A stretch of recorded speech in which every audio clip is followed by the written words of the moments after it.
오늘은 하나님을 소비하는 삶의 비극이라는 제목을 갖고 하나님 말씀 증거하겠습니다. 9번째 시간인데요. 올라가게 보고요. 이제 오늘은 기드온 다음의 사사인 입다에 대한 이야기입니다.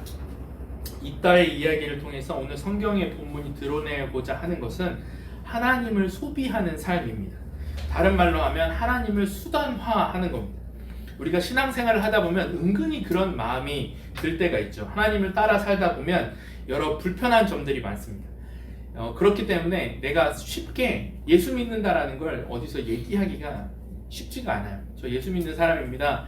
이 신앙을 드러내는 게 혹시나 그 사람이 내 신앙을 어떤 기반으로 어떤 걸 요구할까봐, 예수 믿는 사람이 이런 거 해줘야 되지 않아요? 너 예수 믿는 사람인데 왜 그렇게 행동해? 이런 것들을 얘기할까봐 우리가 이제 하나님을 믿는다, 예수님을 믿는다, 교회 다닌다는 것을 드러내기를 힘들어할 경우가 많습니다. 그러다 보니까 우리 삶에도 그런 부분들이 불편하게 느껴질 때가 있죠. 하나님이 그래서 내 삶에는 조금 떨어져 계셨으면 좋겠다 라는 생각들이 종종 들 때가 있습니다. 하나님 지금 바쁘니까 제 도움이 필요할 때 그때 좀 오시면 안 될까요? 하나님 이건 제가 좀 알아서 할 테니까 요것도 좀 신경 써주셨으면 좋겠습니다. 이 일상에서는 하나님 좀 비켜주십시오. 내가 일상은 알아서 꾸려가고 필요할 때 하나님 내가 당신을 부를게요. 이런 마음이 든다는 겁니다. 이렇게 하나님을 필요할 때만 부르고 일상에서는 하나님과 멀어지는, 하나님을 소비하는 삶의 이 한계가 무엇인가, 오늘 입다의 얘기를 통해서 하나님을 소비하는 삶의 한계와 그 비극이 뭔지를 함께 살피도록 하겠습니다. 첫 번째로 살필 것은 일상의 분리입니다.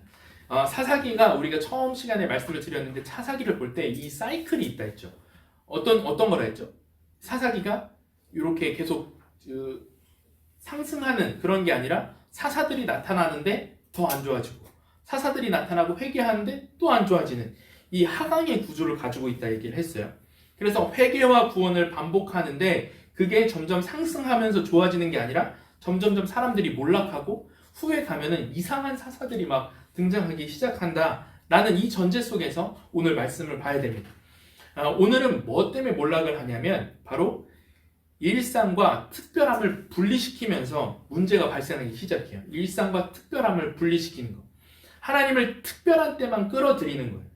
그러니까 뭔가 인생에 특별한 도움이 필요할 때, 내 삶에 큰 문제가 생겼을 때, 도움이 필요할 때, 환난을 만났을 때, 그럴 때만 소비하는 대상으로 하나님을 대하기 시작합니다. 그래서 오늘 이스라엘이 하나님을 도와달라고 할 때 하나님이 뭐라고 하냐면, 야 니네가 평소에 섬겼던 신들이 있잖아, 거기 가서 도와달라고 그래. 환난 때에는 그때 얘기해. 그래서 거기 가서 얘기해. 왜 환난 때만 나를 찾아오냐? 이렇게 말씀을 하십니다. 10장 13절 14절 말씀인데 같이 한번 읽어볼게요. 시작. 너희가 나를 버리고 다른 신들을 섬기더니 그러므로 내가 다시는 너희를 구원하지 아니하리라. 가서 너희가 택한 신들에게 부르짖어 너희의 환난 때에 그들이 너희를 구원하게 하라 하신지라. 일상의 신은 따로 있고 환난할 때의 하나님은 따로 있다는 겁니다. 일상의 스케줄, 돈, 만남 그런 것들은 내가 관리하고 일상을 찾아온 특별한 문제, 가난, 기회, 취업, 어떤 어려움의 문제가 왔을 때 그때서야 하나님을 부른다는 거예요. 일상과 특별함의 분리, 이게 세속화된 인간의 특징이라는 겁니다. 제가 이번 올 겨울 초를 들어서 장모님 집에 보일러가 고장이 났어요. 그래서 이제 보일러를 바꾸는데 그 한 곳에만 이렇게 연락을 해보지 않고 여러 지점들이 있잖아요. 그래서 귀뚜라미, 경동나비에 이런 데를 이렇게 연락을 해봤단 말이에요. 근데 이상하게 귀뚜라미 보일러도 우리 영종에 여러 지점이 있거든요. 전화를 할 때마다 비슷한 아저씨가 받는 거예요. 목소리가 아주 비슷해요. 그래서 물어보니까 이 아저씨가 여러 개를 뿌려놓은 거예요, 영종에. 그러니까 이 아저씨가 영종에 뭐예요? 귀뚜라미인 거예요, 이 아저씨가. 그래서 보일러 가격이랑 일정을 막 물어보니까 시간이랑 단가가 안 맞아요. 그걸 보니까 엄청 바쁘대. 지금이 어떤 시기냐? 보일러 환란의 시기예요. 지금 보일러가 계속 고장나니까 사람들이 이 보일러 귀뚜라미 아저씨를 계속 부른다는 거예요. 성경의 말은 이거예요. 하나님은 누구시냐? 귀뚜라미 아저씨다. 추운 겨울에만, 결혼 전에만, 취업 전에만, 이전 직전에만 한 번 부르는 분이 됐다는 거예요. 사실 이게 입다의 얘기이기도 하지만 우리의 얘기라는 거예요. 목사님, 그게 참 조심스럽긴 한데요. 제가 원하는 라이프 스타일이 바로 그겁니다. 하나님이 귀뚜라미 아저씨가 되어주시는 게 너무 좋을 것 같아요. 내 일상에는 하나님 좀 침묵하시고 제 삶에 문제가 생겼을 때 저를 이렇게 적극적으로 도와주시면 너무 깔끔하고 좋을 것 같은데요. 왜 저한테는 그런 자유를 주시지 않습니까?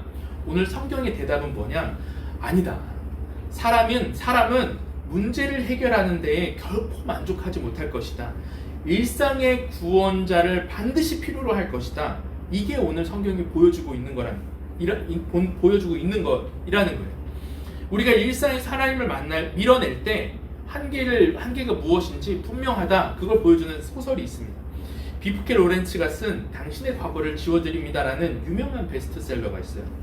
거기에 한 여자가 등장을 하는데 그 여자가 자기가 마음대로 행동을 합니다. 구애받지 않고 누구한테나 구애받지 않고 너무 재밌게 살아가는 여자 주인공이 등장을 해요.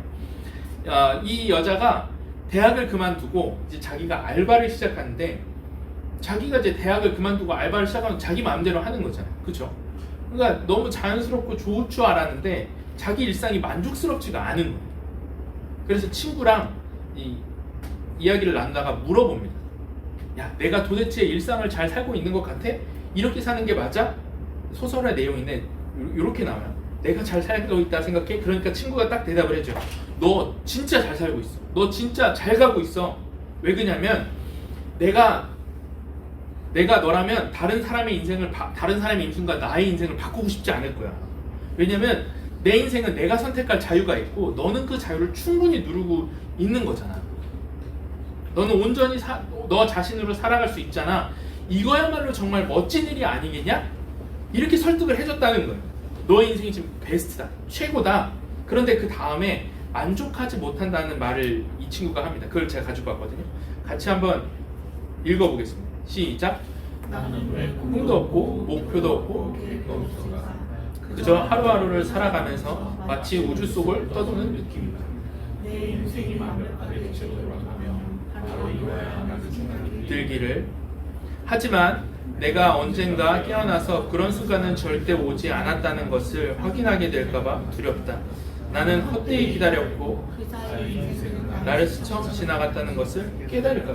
지금 무슨 이야기를 하고 있냐면 온전히 내 자신으로 살아가겠다라고 내 마음대로 살아가겠다고 마음 먹고 살고 있는데 만족을 못하겠다는 거예요. 왜 만족을 못하느냐? 내 삶은 엉망이야라는 느낌이 든다는 거예요. 그냥 마음대로 살다 보면 바로 이거야. 내 인생의 모든 것을 완벽하게 해석해주는 하나의 세계관이 나타날 줄 알았는데 도대체 내 일상의 전체를 종합하는 이 목표와 의미가 뭔지 내 삶의 완성에 대한 이 종착지에 대한 불안감, 내 삶이 괜찮은가? 내 삶이 지금 가는 방향이 맞는가? 안전한가? 가치가 있는가? 의미가 있는가? 이거에 대한 불안감을 지울 수가 없다는 거예요. 오늘 문제가 일어날 때만 하나님이 필요하다? 그렇게 생각하시는 분 계십니까? 여러분들 아니기 때문에 이 자리에 앉아 계실 거예요. 그리고 인생을 살아가다 보면 여러분들이 너무 잘 아실 거예요. 문제가 해결되는 게 문제가 아니라는 거예요. 여러분 이 말이 이해가 가세요? 문제가 해결되는 게 문제가 아니에요. 우리 일상에 어떤 문제를 넘어서는 게 능사가 아니라는 걸 여러분 너무 잘 알고 계시죠? 문제가 해결되는 게 궁극적인 목표가 아니라는 거예요. 우리 인생의 궁극적인 갈망이 뭐가 있냐? 일상에 불편하지 않은 거라는 거예요. 진짜 가난이 문제인가? 진짜 그 만남이 문제인가? 정말 그 진앙만 넘어서면 되는가? 성경은 뭐라 그러냐? 아니다. 그거 넘어선 다음에 또 문제가 온다는 거예요. 일상이 불편하고 일상의 구원이 반드시 필요할 거라는 거예요. 일상의 갈망을 그 어느 곳에 문제를 넘는 곳으로는 채울 수 없다는 거예요. 지금 그걸 얘기하고 있는 거예요. 결코 문제만을 해결하시는 하나님만으로는 내 인생의 만족과 행복을 찾을 수 없다는 거예요. 그래서 사람이 일상에서 하나님을 밀어내는 순간 어떻게 되냐면 오늘 성경이 그걸 보여주는데 삶의 파편적인 하나님을 대신할 영역들을 그 영역들에 대한 우상들을 만들어요. 다시 삶의 파편적인 영역에서 하나님을 대신할 다양한 우상들을 만들어내기 시작해요. 그래서 오늘 이스라엘 백성들이 하나님을 떠나니까 어떻게 되냐면 여러분 어떨 것 같아요? 하나님을 떠나 일상에서 살아갈 때에 충분히 자기가 원하는 자유와 그런 어떤 기쁨을 누리고 사는가? 그렇지 않다는 거예요. 오히려 일상에서 뭘 만들기 시작하냐면 내 일상을 지켜줄 다양한 신들을 만들어내기 시작합니다. 10장 6절에 이렇게 돼 있어요. 같이 읽어보겠습니다. 시작. 이스라엘 자손이 다시 여호와의 목전에 악을 행하여 바알들과 아스다롯과 아람의 신들과 시돈의 신들과 모압의 신들과 암몬 자손의 신들과 블레셋 사람들의 신들을 섬기고 여호와를 버리고 그를 섬기지 아니하므로 이제 파편적인 신들을 만든다. 우리에게 저게 무슨 말이냐? 하나님을 일상에서 밀어내는 순간 내 일상의 부분을 지켜줄 어떤 다른 것들을 찾기 시작한다는 거. 그래서 일상과 특별함을 구분할 때, 분리할 때 우리는 삶의 파편적인 각 영역에서 어떤 말을 듣고 싶어 하냐면 야, 너 잘 살고 있어. 너 괜찮아. 그렇게 가는 게 맞아. 나는 안전해. 너는 충분히 인정받을 만하다라고 그런 말들을 들을 수 있는 노력을 공부, 외모, 어떤 다이어트, 경제적 상황, 건강, 교육, 자격증 각 삶의 파편적인 영역에서 그 말을 듣고 싶어하고 그걸 위해서 노력하기 시작한다는 거예요. 근데 문제는 뭐냐면 이 7개의 신들, 여기 나와 있는 7개의 신들의 공통점이 있어요. 그게 뭐냐면 신들이 뭔가를 자연스럽게 보장해 주지 않아요. 보장을 받으려면 내가 무언가를 해야 돼요. 내 어떤 행위, 내 어떤 희생, 나의 어떤 투자에 기반해서 인정받아야 된다는 거예요. 이 7개의 신들. 이게 7개의 신의 특징입니다. 6절에 언급된 아스다롯, 바알, 그 가나안 땅 주변에 있었던 이 신들을 달래는 대표적인 행위가 있었는데 그게 뭐냐면 인신제사였어요. 인신제사. 그 당시에. 오늘 좀 대표적인 신을 우상을 가지고 오면 암몬 자손이 섬기던 신이 몰렉이었는데 몰렉의 사진을 한번 보여드릴게요. 이게 몰렉이에요. 암몬 사람들이 섬겼던 이 신이 몰렉입니다. 이 암몬 자손이 인신 제사를 했는데 어떻게 했냐면 이 팔이 지금 이렇게 보이지만 이렇게 돼 있어요. 이렇게 앉는 형태로. 그러면 여기를 뜨겁게 안에 화로가 있잖아요. 화로에 불을 지펴서 몸 전체를 뜨겁게 달굽니다. 그리고 여기에다가 아이를 올려놔요. 이 팔에다가. 그럼 아이가 여기 안에 구멍으로 쑥 들어가는 거예요. 막 뜨거우니까 살이 엉겨붙다가 들어가겠죠. 그러면 그 아이의 엄마는 그 앞을 지나가야 돼. 이렇게 돌아야 되는 거예요. 그래서 아이가 태워지는 향이 올라가면 몰렉을 달랜다. 이렇게 이 사람들이 믿었던 거예요. 우리는 이상하게 생각하죠. 왜 이렇게까지 하느냐? 이걸 바치면 몰렉의 화가 가라앉히고 이걸 바치면 전쟁에서 이기게 해주고 잘 먹고 잘 살게 해주겠다. 이게 몰렉의 보장이었어요. 그래서 몰렉에게 아이를 바칠 때 북소리를 엄청 크게 칩니다. 왜? 아이의 비명소리가 들리지 않게 묻히게끔. 부모의 통곡 소리가 들리지 않게끔 북소리로 막 가라앉히는 거예요. 왜냐하면 참아야 되거든요. 우리가 하나님을 일상에서 밀어내는 순간 파편적으로 우리가 섬겨야 될 신이 반드시 나타날 거예요. 내가 희생한 정도에 따라서 의미가 만들어지게 해줄게. 네가 희생한 상대에게 얼마큼 희생하냐에 따라서 보상이 되게 해줄게.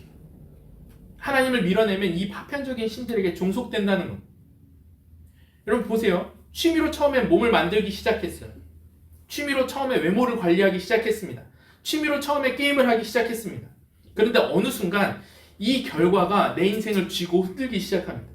그냥 열심히 회사 생활하는 줄 알았는데 이제 승진이 나의 어떤 길을, 내 어떤 인생을 쥐고 흔들기 시작해요. 그러면서 주변의 사람들이 얘기합니다. 야, 그 정도로 되겠어? 야, 아직 부족해. 오, 그거 잘 이뤘네. 근데 이번엔 이걸 이뤄야 살만한 존재야. 너 이제 거기까지 가지 않으면 위험할걸? 그 정도까지 하지 않으면, 이루지 않으면 너 재미없을걸? 이렇게 일상의 파편적인 신들이 언제나 내 삶의 부분적인 영역에서 인정받을 수 있는 조건을 슬쩍 우리에게 넣어준다는 거예요. 그래서 여러분, 타락에도 수준이 필요하다는 거 아십니까? 요즘에 이제 저희 아들이 로블록스를 하는데, 로블록스에서 뭐가 중요해요? 생일 선물로 요즘에 가장 어린이들에게 인기 있는 게 기프트 카드예요. 로벅스라고 그 안에서 사용하는, 맞나요? 로벅스가 맞냐? 지호야? 로벅스라고 그 안에서 사용하는 지폐가 있어요. 그 돈이 있어요. 화폐가 있는데 그 화폐로 뭔가를 사고 하는데 이게 성인들은 돈을 진짜 몇백만 원씩 넣는 사람들도 많대요. 거기에. 타락을 해도 유흥을 해도 조금만 마셔서는 안 되죠. 엄청 기가 막히게 엄청 마셔야 웬만큼 마시면 인정도 안 해줘요. 모든 영역에서 내 행위로 그 신이 말하는 그 기준에 맞추어 줄 때에만 내가 보상을 얻는 이 구조에 우리는 빠질 수밖에 없다는 겁니다. 그 특별한 대우를 받기 위해서, 그 보상을 받기 위해서 내가 뭔가 특별한 걸 해야 되는 거 아니야? 지금 우리 가정이 위험하고 가난한데 아이를 바치면 우리 가정이 평생 잘 살 수 있대. 우리 가정이 몰래 갚아서 특별한 대우를 받을 수 있대. 외모에서, 회사에서, 내 삶의 어떤 이성적인 영역에서 특별한 대우를 받을 수 있대. 그 말에 다 넘어간다는 거예요. 오늘 성경이 지적하는 건 무엇인가? 네가 일상에서 하나님을 밀어내면 하나님 없이 잘 살 것 같지? 너는 어떤 식으로든 하나님을 찾게 될 거야. 너의 안에 우상을 찾게 될 거야. 그리고 북소리를 치면서 그 아픔을, 그 슬픔을 삼키는 것처럼 이 괴로움을 참아가면서 그 길을 너는 걸어가게 될 거야. 주변 사람들이 멈추라고 해도 멈출 수 없을 거야. 외모에 대한 집착, 여자에 대한 집착, 학력에 대한 집착, 돈에 대한 집착 떨쳐낼 수 없을 거야. 북소리를 치면서라도 아이를 드리게 될 거야. 돈을 쓰게 될 거야. 지금 성경은 우리의 내면에 있는 이 부분들을 막 끌어내고 있는 거야. 하나님의 말씀이 뭐냐? 하나님을 일상에서 한번 몰아내봐라. 네가 만족할 수 있는지. 다른 신이 네 마음에 또 들어올 것이다. 그래서 오늘 성경의 도전이 뭐냐면 하나님이 내 일상을 주관하신다. 그분만이 나를 사랑하신다. 그분이 내 삶의 모든 영역을 다스리신다. 여기에 우리가 속하지 않으면 나는 무엇에든지 종속될 수밖에 없다. 그걸 성경이 고발하고 있다는 겁니다. 두 번째 살필 것은 일상의 몰락입니다. 오늘 성경은 하나님을 소비하는 것이 어떤 비극을 낳는지를 보여주고 있는데 오늘 우리가 보통 여러분 입다라는 이 사사를 그래도 많이 접해보셨잖아요. 사사기를 읽어보시면 입다를 읽을 때 스토리가 이제 한번 듣고 와보셨나요? 한 1분짜리? 어때요? 입다가 기생의 아들이었는데 하나님이 그를 사용하셨다. 이렇게 긍정적으로 보면 안 돼요. 아까 얘기했던 그 사사기의 사이클을 생각하면서 봐야 돼요. 아, 입다가 하나님을 소비하고 있구나. 오늘 입다에게 무슨 일이 일어나냐면 입다가 길르앗 사람이었습니다. 그런데 기생의 아들이어서 형제들에게 인정을 받지 못하고 돕당으로 쫓겨났어요. 형제들이 야 너는 기생의 딸이니까 아버지의 기업, 유업을 받을 수 없어. 절로 가. 이렇게 무시를 한 거죠. 그랬다가 암몬 족속이 이스라엘을 쳐들어오니까 길르앗 장로들이 암몬과 좀 대신 싸워줘. 그러면 왕이 되게 해줄게. 우리의 머리가 되게 해줄게. 장관이 되게 해줄게. 그래서 싸우러 나갔는데 승리했다. 이게 주된 스토리잖아요. 하나님이 입다에게 승리를 주셨어요. 그런데 오늘 성경의 메시지는 뭐냐면 하나님이 함께 하셨고 하나님이 승리를 주셨는데 하나님을 소비하는 자는 승리를 주셔도 스스로 무너지더라는 것. 이게 성경의 메시지입니다. 하나님이 입다를 사용하셔서 암몬 족속을 다 물리치셨어요. 근데 오늘 메시지는 무엇이냐? 하나님을 소비하는 사람은 하나님이 승리를 줘도 결국 무너진다는 거예요. 스스로 무너진다는 거예요. 오늘 그 뒤에 등장하는 두 가지 이야기가 있는데 비극적인 이야기가 있는데 첫 번째 왜 무너질까? 첫 번째는 확신이 없어서 무너진다는 거고 두 번째는 자기 의 때문에 무너진다는 거예요. 차례들을 살펴보면 첫 번째는 확신이 없어서 무너진다는 거예요. 오늘 여호와의 영이 입다에게 임했다 이렇게 나와요. 하나님이 승리를 주시겠다고 약속했어요. 그런데 그럼에도 불구하고 입다가 뭐라 고백하냐면 싸우러 나가면서 슬쩍 하나님 앞에 서원을 합니다. 하나님, 당신이 이기게 하시면 제가 살아서 돌아올 때에 우리 집에 내 집 문에서 처음 나오는 사람을 번제물로 하나님께 드리겠습니다. 이렇게 그냥 서원을 해버려요. 근데 누가 나와요? 여러분 다 아실 텐데 딸이 나와요.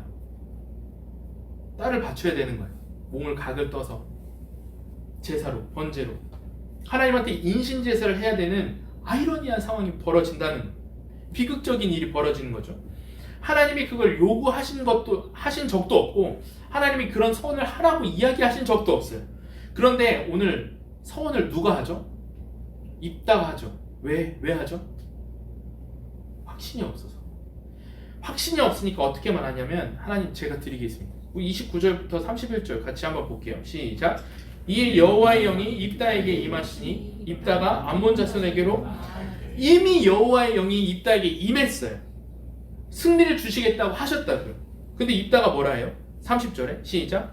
그가 여호와께 서원하여 이르되 주께서 과연 암몬을 내게 넘겨주시면 내가 암몬 자손에게서 평안히 돌아올 때에 누구든지 내 집 문에서 나와서 나를 영접하는 그 여호와께 드릴 것이니 내가 그를 언제쯤 드리리까. 하나님이 함께 하심에도 불구하고 평소에 하나님을 소비하다 보니까 승리의 확신이 없는 거예요. 여호와의 영이 임하셨는데도. 그러면 어떻게 하느냐? 사람은 나의 행동과 나의 헌신으로 내 안전을 추가적으로 확보하려고 합니다. 지금 이따가 뭐라 그러냐면 주께서 과연 암몬 자손을 내 손에 넘겨주시면 당신이 승리를 주시면 내가 처음에 나오는 사람을 하나님 앞에 드리겠습니다. 하나님이 거절할 수 없을 만큼 센 재물을 걸면 반드시 그분이 나를 돕겠지? 하나님과 거래를 하려고 하고 있어요. 이 소원은 하나님이 요구하신 게 아니었어요. 그래서 성경을 읽는 사람들이 이걸 보면서 하나님, 목사님, 이런 일들이 왜 성경에 써 있습니까? 또 우리한테 적용하려고 봤을 때 목사님, 저는 딸을 바치려고 무슨 이런 이상한 인신제사 같은 거 하는 사람이 아닌데요? 이렇게 생각을 하는데 이게 누구 얘기냐? 성경은 이게 우리 얘기라는 거예요. 입다 이야기가 무엇이냐? 확신이 없는 사람은 하나님이 좋은 기회를 줬을 때 어떻게 한다고요? 하나님의 인도하심에 대한 확신도 없고 이 기회는 어쨌든 잡아야겠으니 내 행위로, 내 희생으로 추가적인 안전을 확보하는데 그것에 뭔가를 걸게 될 거라는 거예요. 그런데 오히려 그것이 발목을 잡아서 스스로 무너진다는 겁니다. 하나님이 입다가 가만히 있었으면 하나님이 입다에게 승리를 주셨을 거예요. 그런데 입다가 스스로 어떻게 무너지냐면 자기가 스스로 행동한 것 때문에 무너진다는 거예요. 확신이 없어서 한 행동, 그것 때문에 망치더라는 겁니다.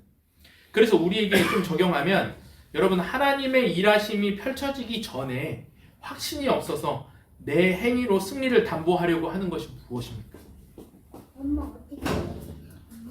구체적으로 한번 이야기를 해볼게요. 저는 이게 만남에 좀 있을 수 있다고 생각을 해요. 만남. 여러분, 만남이 엄청 중요하잖아요. 푸르나 결혼할 거지? 결혼 안 할 거야? 해야지. 아니야, 미안해. 목사님 또 이렇게 하면 또 이상한 목사라고 얘기할 수 있겠다.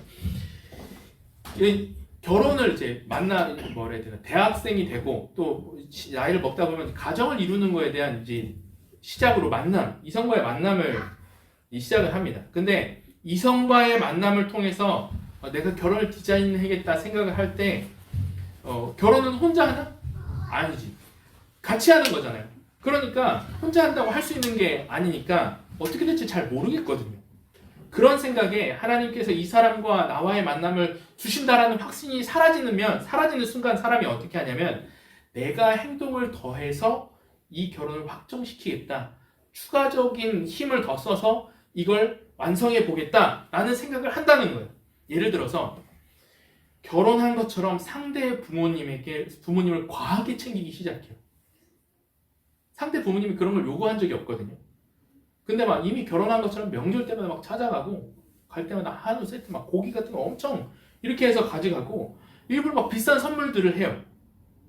여러분, 선물하지 말라는 게 아니에요. 부모님을 챙기지 말라는 게 아니에요. 그 내면에 뭐가 있냐면 내 행동으로 추가적인 행동을 더하면 이 만남을 확정 지을 수 있을 것이다. 여러분, 그렇지 않다는 겁니다. 오히려 그것 때문에 어려워진다는 거예요. 결혼 생활이. 결혼 전에 가져야 될 생각이 뭐냐? 하나님께서 이 만남을 선하게 생각하시면 된다. 하나님의 인도하심을 내가 따라가리라. 하나님이 우리의 관계 안에서 선하게 인도하시는 그 길들을 따라가겠다. 이 확신 속에 내가 할 수 있을 만큼 하면 되는 건데 인간적인 행동으로 보상을 얻어내려고 해요. 내가 뭔가를 더해서 더 비싼 것을 선물할수록 내 결혼이 가까워질 거야. 그게 아니라는 겁니다. 오히려 그 행동이 추가적인 담보물이 결혼을 망치게 됩니다. 왜? 결혼하면 이제 그게 기준이에요. 그만큼 해야 되는 게 이제 기본이잖아요. 여러분, 돈도 마찬가지입니다. 돈은 늘 부족해요. 집을 사도 돈이 부족해요. 내가 취업을 해도 돈이 부족해요. 대학생 때 취업을 하면 좀 생활 형편이 괜찮을 것 같은데 직장인이 돼보세요. 그러면 직장인들이 돈이 더 없어요. 자녀를 낳아보세요. 전셋집을 마련해보세요. 그럼 돈이 계속 줄어들어. 더 부족해요. 더 써야 될 곳이 많거든요. 그럼 어떻게 되냐?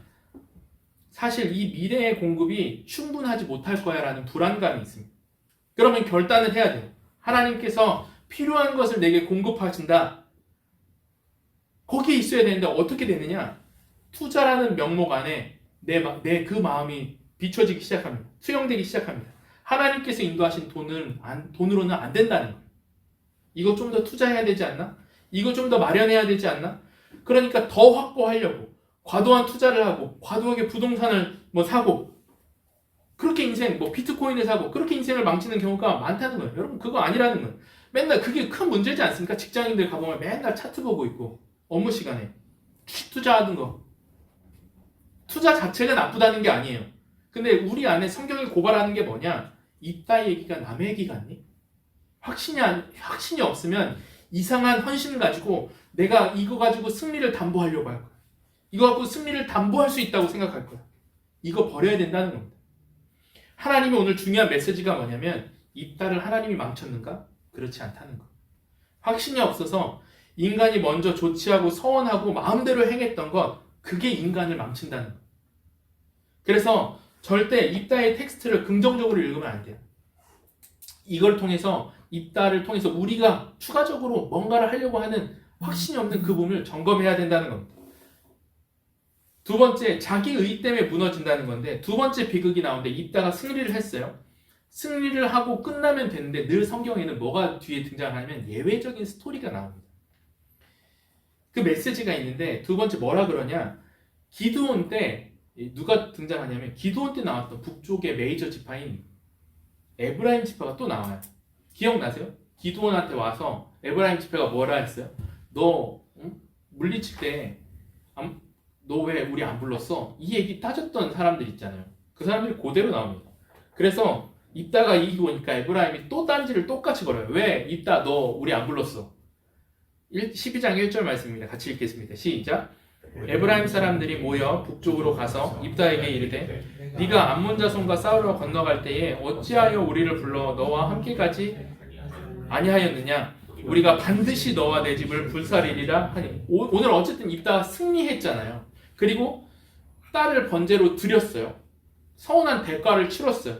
이제 남은 건 뭐예요? 입다가 이 승리를 어떻게 생각할까요? 하나님이 주신 승리가 아니라 내가 이룬 승리라 생각을 하겠죠. 근데 이걸 인정하지 않는 에브라임 지파가 나타났어요. 그러니까 엄청난 분노에 사로잡히기 시작합니다. 그래서 입다가 어떤 행동을 하냐면 에브라임 사람들을 색출해서 죽이기 시작해요.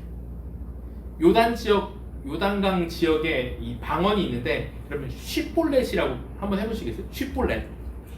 예, 발음이 되죠. 근데 이 에브라임 사람은 시볼렛 이렇게밖에 발음이 안 되는 거예요. 그러니까 우리나라 경상도 사람들이 쌀 하면 살 이렇게 하는 거랑 비슷한 거죠. 그래서 시볼렛이라고 발음해보라고 한 다음에 쉬볼렛이라고 하면 살아서 넘기고 시볼렛이라고 하면 그 자리에서 죽인 거예요.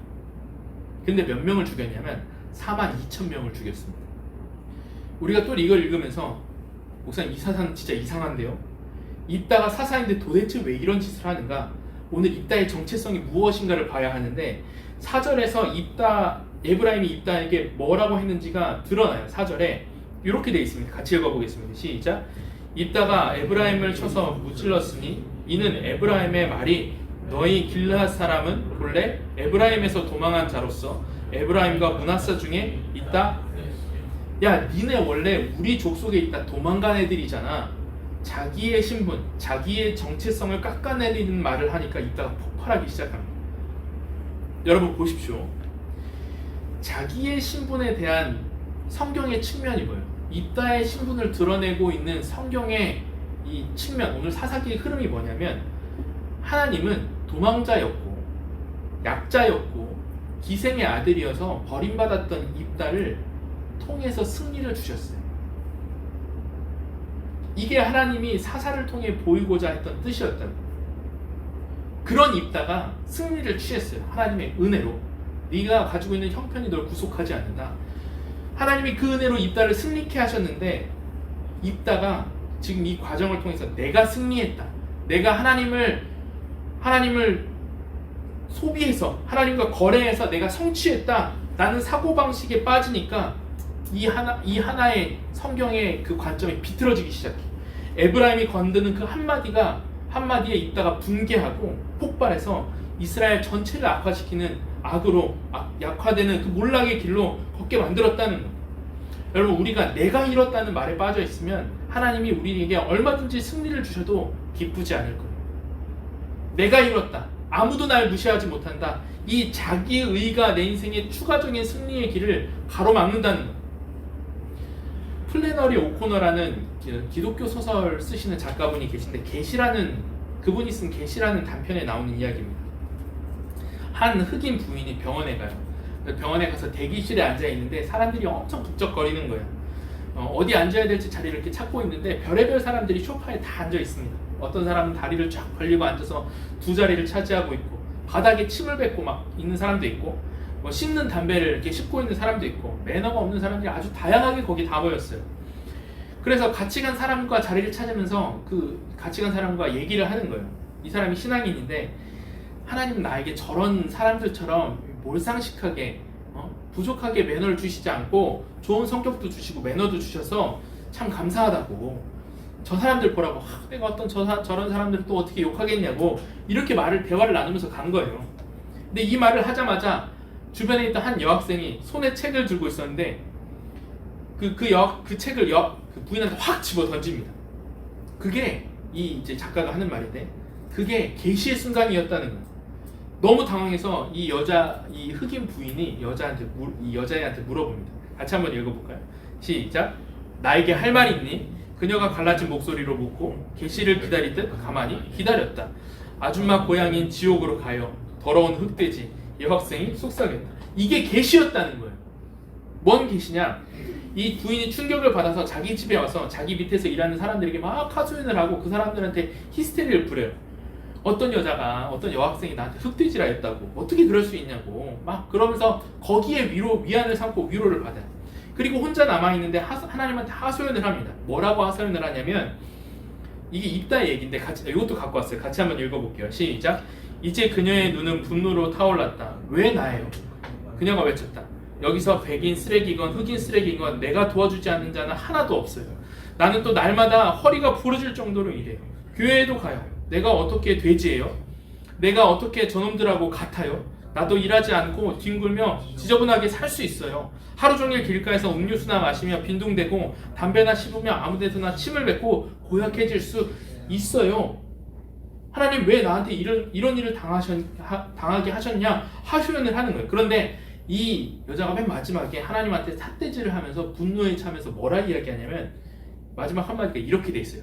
당신이 대체 뭔데요? 하나님한테 한 말이에요. 당신이 대체 뭔데요? 나를 제대로 대접하지 않는 상황, 내가 이루고 노력한 것에 대해서 제대로 대우해주지 않는 상황, 내가 하나님 앞에 헌신했으나 제대로 보상하지 않은 것 같은 내 가정이나 내 성취나 내 직업의 어떤 상황이 왔을 때, 주변에서 내가 노력한 대로 보상해주지 않는 것 같은 평가가 우리에게 다가올 때, 여러분, 우리가 벗어나지 못할 거예요. 우리가 자기의에 빠져 있으면 미래가 없다고 느껴질 거예요. 회사를 뛰쳐나가야 될 거예요. 이게 자기의라는 거예요. 오늘 12장 3절에 에브라임한테 입다가 말할 때 자기의가 명확하게 드러납니다. 이렇게 얘기를 해요. 같이 읽겠습니다. 시작. 나는 너희가 도와주지 아니하는 것을 보고 내 목숨을 돌보지 아니하고 건너가서 암몬 자손을 쳤더니 여호와께서 그들을 내 손에 넘겨주셨거늘 너희가 어찌하여 오늘 내게 올라와서 나와 더불어 싸우고자 하느냐 하니라. 이걸 원어로 보면 이런 거예요.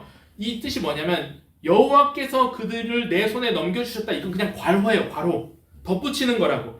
도와주지도 않았던 너희가 어찌하여 오늘 나에게서 올라와서 나와 더불어 싸우고자 하느냐? 무슨 말이야? 죽어볼래?